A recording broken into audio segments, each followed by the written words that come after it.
Have you ever had the impression that something just doesn't add up? As if for a brief moment, the world around you blinked.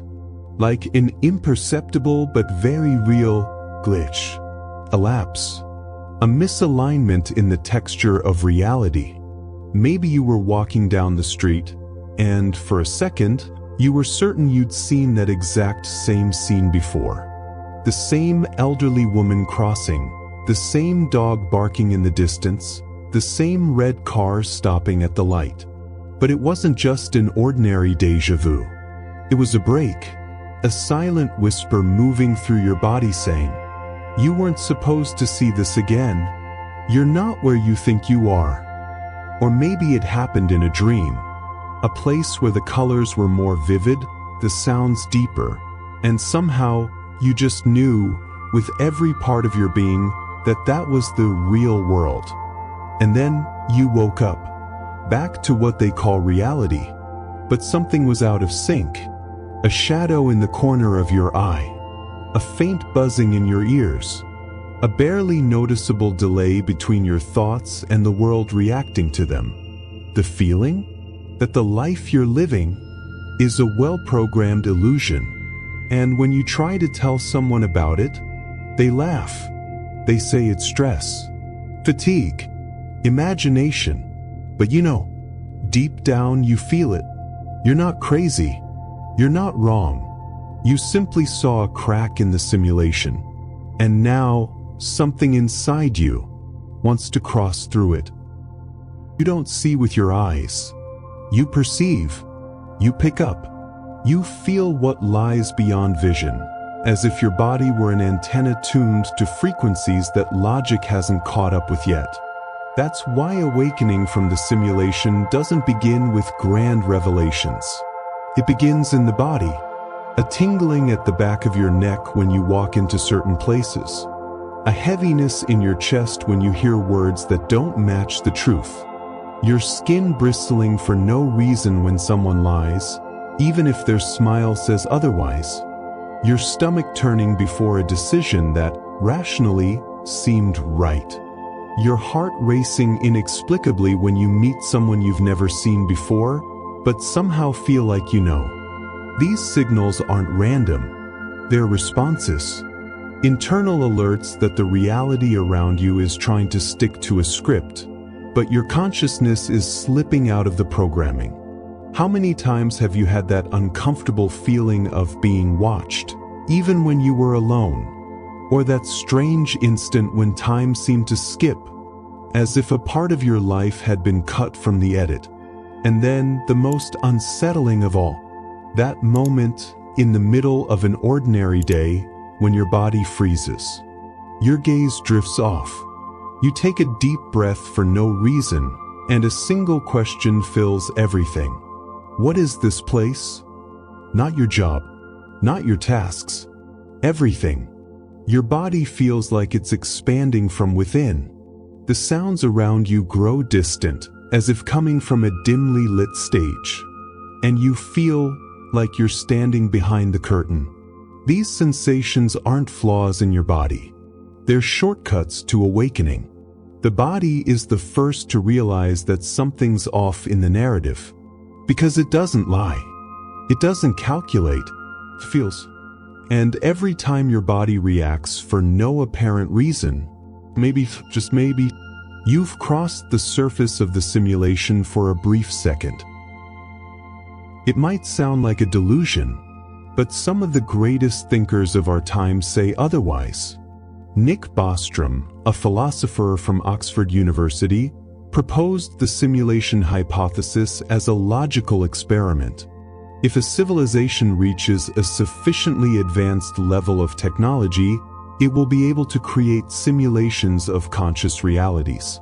So complex, so detailed, that the simulated beings themselves wouldn't know they were inside a simulation.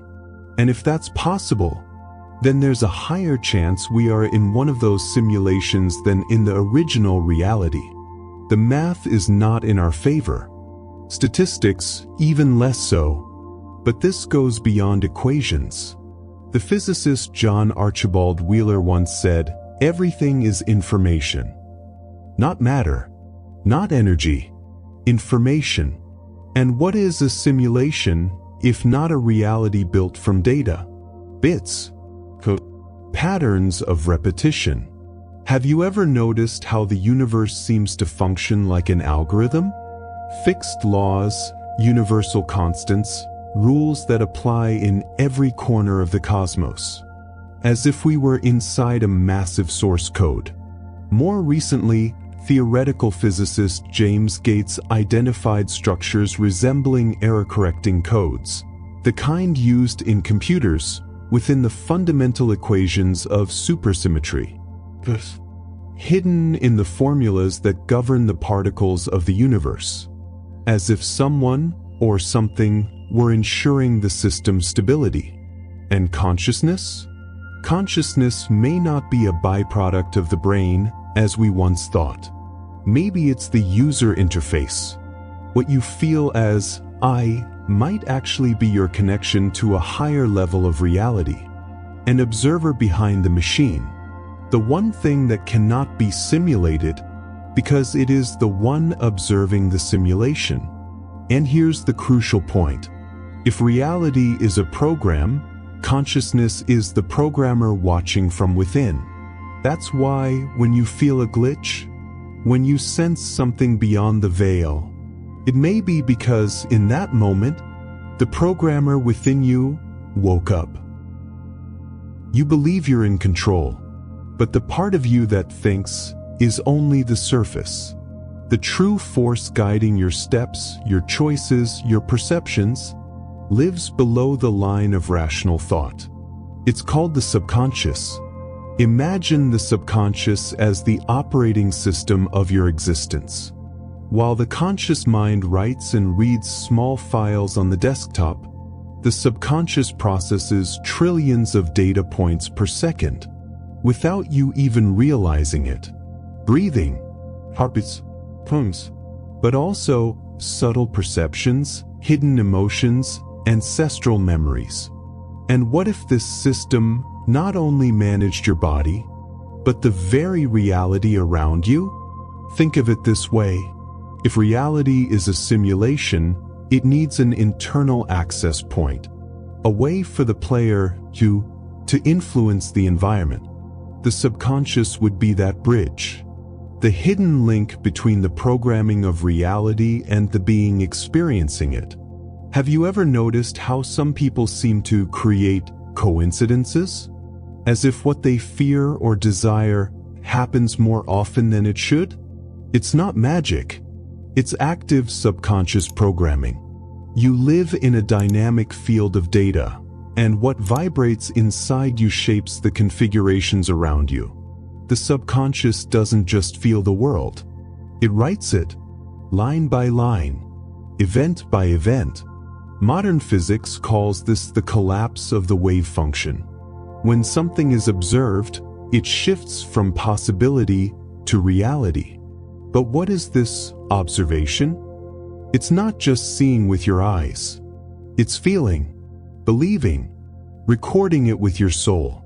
In other words, reality organizes itself around your internal state. Your world doesn't change when you understand something rationally, but when your subconscious accepts it as truth. And here's the paradox. You want to change the world? Then you must change the part of you that never speaks with words. Silence, repetition, emotion. That's how you access the system. And when you rewrite that code, the environment responds. Because the subconscious is not just a reflection of the world. It is the invisible keyboard of the simulation. And you? Are you ready to type a new reality? You are not alone. Hundreds, thousands of people around the world have felt what you feel, and many of them didn't know how to explain it. But all of them described the same kind of moment, a tear in the fabric of reality. The man whose reflection didn't follow his movements. I was brushing my teeth, awake, sober, fully aware. When I looked in the mirror, for a fraction of a second, The reflection didn't follow me. It was there, staring back at me, but the toothbrush's movement lagged behind, as if my reflection had forgotten it was supposed to mimic my actions. It lasted just 1 second, but I knew that thing wasn't just a mirror. The girl who dreamed of a number and found the place. I dreamed of a number 3726. It didn't make sense, but it was so vivid that I wrote it down. 2 weeks later, I moved to a new city and went to visit a friend. The building? Number 3726. The entrance was exactly like in the dream. The details, the colors, the sound of the rusty gate. As if I had already been there, in another layer of reality. The heavy silence that tore through time. It was nighttime. I was alone in my room, not thinking about anything deep. And suddenly, everything stopped. The sound of the fan froze. The ticking of the clock stopped. My body locked up, but my mind stayed awake. For about 4 or 5 seconds, I felt like the world had been paused, as if someone had pressed stop on the simulation, and only I had stayed awake inside the glitch. These testimonies are not rare. They don't come only from spiritual people. Scientists, pilots, military officers, teachers, children. All of them, at some point, describe similar sensations. Moments when time seemed to fold. Situations where they knew what was going to happen, even without logic. Dreams so vivid they reshaped their waking lives. Silent voices within that whispered, "This isn't all there is." And what if these experiences aren't glitches, but invitations? Invitations to wake up. Maybe when reality slips through your fingers, it's not a system error. It's a call from your consciousness to remind you, you are dreaming, and you can wake up. There's something in the universe that defies everything we know about time, space, and separation. Physics calls it quantum entanglement. Two particles that, once connected, continue to respond to each other, even if separated by light years. Move one, and the other reacts instantly. No wires, no signal, no time. It's as if the universe is saying, separation is an illusion. And if that's true for particles, why not for you? Why not for your mind, your body, your being? Have you ever felt when someone you love is sad, even from afar? Or had a strange feeling, only to receive news minutes later that explained it? As if something inside you knew before you consciously knew. That synchronicity isn't emotional. It's quantum. Your body, made of entangled atoms, responds to the field where everything vibrates. And your consciousness is like a sensitive lens that picks up those connections. Not just between you and others, but between you and the very code of reality. Entanglement isn't just physical. It's informational. It's the invisible fabric that connects all parts of the whole. That's why, when your consciousness expands, your body feels it. That's why, when you become still, the world responds. That's why, when you truly believe, things change around you. You are not inside the universe. You are a sensitive node within it. And more than that, everything you touch, feel, think, choose becomes entangled with the system. Every choice you make sends out a pulse. Every emotion, a command. Every intention, a data packet that moves through this invisible web and returns to you in the form of reality. You don't just react to the world. You alter it. You are simultaneously a receiver and a transmitter. And that's why, the moment you begin to wake up from the simulation, your body changes, your perception shifts, and the very fabric of reality responds. Because deep down, you were never separate from anything. Truth is simple, but the noise is deafening. You are already connected, already entangled, sensitive, capable. But you don't feel it because there's interference. Layers of conditioning, fear, acceleration, external stimuli. The noise of the simulation. That's why awakening isn't about learning something new. It's about remembering. And to remember, you need to become silent. 1. Breathing as a system reset. Pause for a moment, right now, and observe your breath. Are you breathing or being breathed? Breathing is the only automatic process you can consciously control. And that's no accident. It's your shortcut to system access. When you breathe deeply with intention, your body shifts frequency. Your brain slows down. Brain waves drop into theta states, the border between conscious and subconscious. Try this. Inhale deeply for 4 seconds. Hold for 4 seconds. Exhale slowly for 6 to 8 seconds. Stay empty for 4 seconds. Repeat, with eyes closed, feeling the air touching your body from the inside, making breath a bridge, an access key. 2. Meditation, stepping out of the script. Meditation isn't about emptying the mind. It's about interrupting the automatic code of the simulation. It's stepping out of the non-stop stream of commands and observing. You don't try to control what you feel. You just watch, like someone viewing the theater from the outside. Over time, something shifts. You stop being the character and become the silent observer. From that place, you realize you don't have to force change in your life, because it's not effort that alters the code. It's frequency. And the more time you spend in that state, the more your subconscious begins to operate in harmony with your consciousness, the more the system responds. 3. Visualization as source code. The subconscious mind doesn't distinguish between imagination and reality. If you see with emotion, the body reacts, and the universe registers it. That's why visualization isn't daydreaming. It's writing directly into the simulation source code. Visualize with all your senses, with smell, texture, sound, light, color. Feel the scene inside you as if it's already happening. And more importantly, feel gratitude as if you've already received it. In that moment, reality begins to bend. For deep silence as reconnection. There's a kind of silence that isn't the absence of sound. It's the absence of interference. Spending a few minutes a day in silence, no phone, no music, no distractions, is like returning to the source. In that space, something finds you. You listen. You perceive.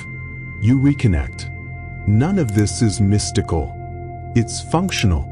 It's access to the control center of the simulation through the only real interface.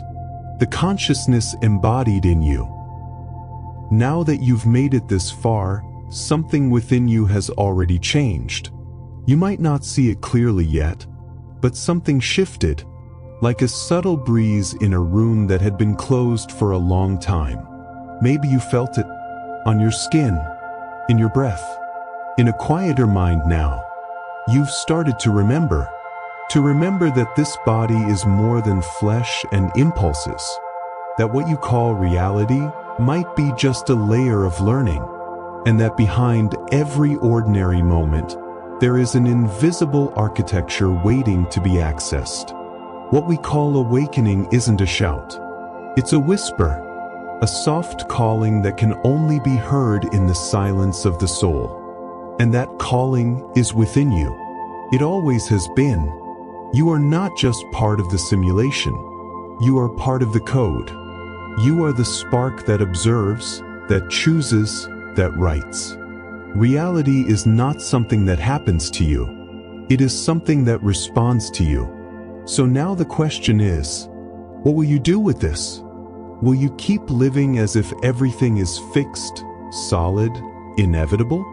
Or will you begin to play with the physics of dreams, with the invisible code that dances behind what the eyes can see?